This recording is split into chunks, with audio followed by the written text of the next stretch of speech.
Itinakwil siya ng sariling ina. Sinaktan ng kapwa niya unggoy at sa mundong puno ng ingay at pagtanggi. Isang tahimik na laruan lang ang kanyang naging kanlungan. Pero hindi niya alam, may isang taong handang maging tunay niyang pamilya. Sa isang tahimik na umaga sa isang zoo sa Japan, isinilang si Punch. Maliit, mahina at tila ba huli sa pila ng lakas. Habang ang ibang inang unggoy ay yakap-yakap ang kanilang mga anak, may isang inang hindi lumingon. Ang ina ni Punch, tumalikod. Walang yakap, walang pagdila para linisin siya. Walang init ng dibdib na kanyang masandalan. Sa mundo ng mga hayop, minsan ang mahina ay hindi napipili. Si Punch ay napakaliit, mas maliit pa sa palad ng isang tao. Nanginginig ang kanyang mga kamay.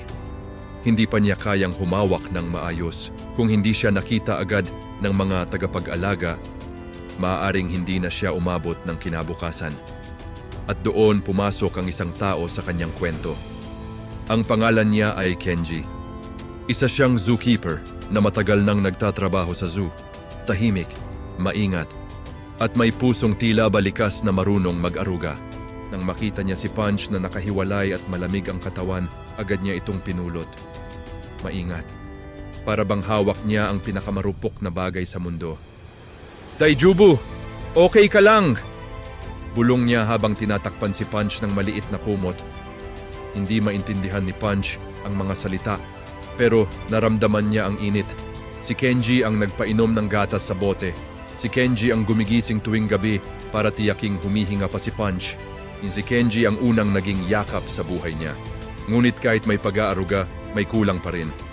Tuwing maririnig ni Punch ang ibang inang unggoy na nag-aalaga ng kanilang anak, tumitigil siya.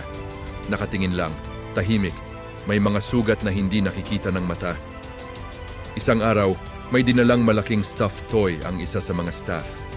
Mukhang orangutan, kulay kayumanggi, malambot, at halos kasing laki ni Punch. "Subukan natin," sabi ng isang caretaker. Nang ilapit ang laruan kay Punch, una siyang nag-atubili. Unti-unti siyang lumapit, inamoy, hinawakan. At pagkatapos, yumakap siya. Mahigpit. Para bang natagpuan niya ang hinahanap niyang init simula nang siya'y isilang. Mula noon, hindi na niya ito binitiwan. Kung siya'y natatakot, yakap. Kung siya'y nagugutom, yakap. Kung siya'y nasasaktan, yakap. Kung siya'y nag-iisa, yakap. Para sa iba, laruan lang yon. Para kay Punch, iyon ang naging ina. Habang siya'y lumalaki, sinubukan siyang ipakilala sa ibang mga unggoy. Hindi naging madali. May mga sandaling siya'y tinulak. May mga sandaling siya'y sinakyan at tila ginawang biro. May mga sandaling siya'y iniwasan. Nakikita ng mga bisita ang mga eksenang iyon at may mga napapaluha. Isang beses, habang siya'y pinagtutulungan ng dalawa pang mas malalaking unggoy, hindi siya lumaban.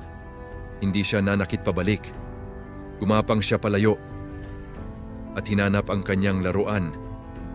Yumakap siya rito ng mahigpit. Ang kanyang maliliit na mata, puno ng takot, minsan may sugat siya sa braso. Si Kenji ang naglinis. Si Kenji ang nagbulong. "Matatag ka, Punch." At sa unang pagkakataon, si Punch ay kumapit sa braso ni Kenji. Hindi sa laruan.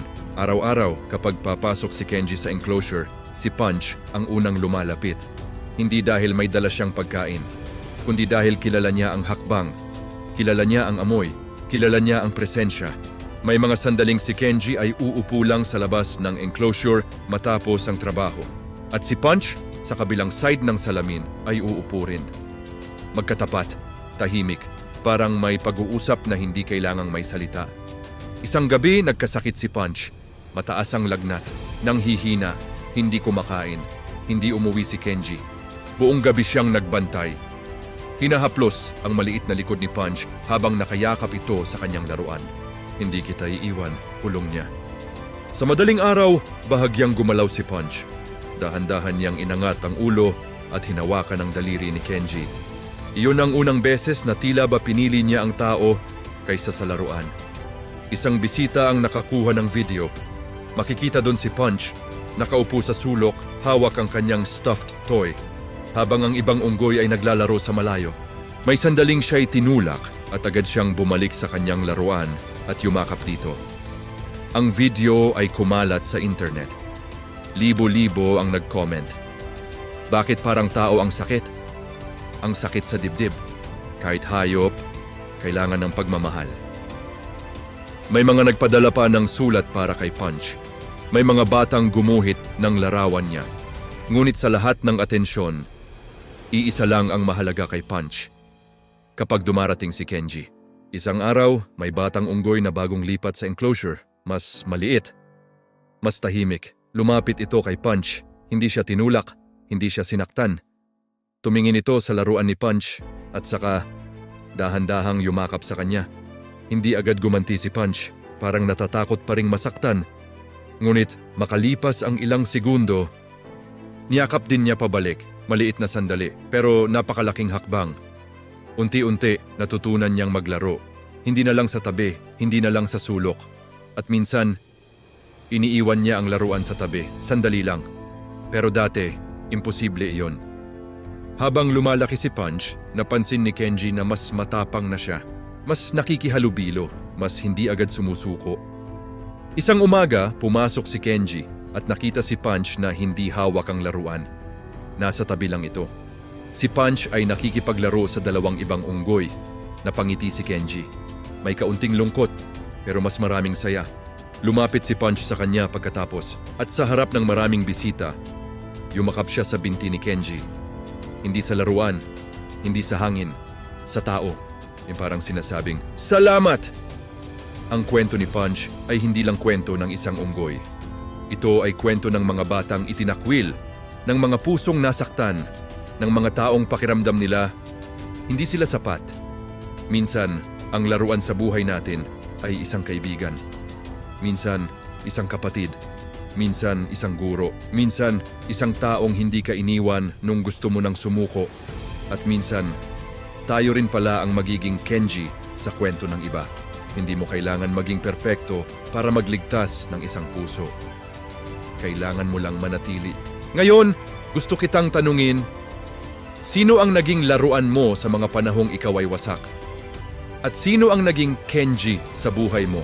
Yung taong hindi umalis kahit mahirap ka mahalin?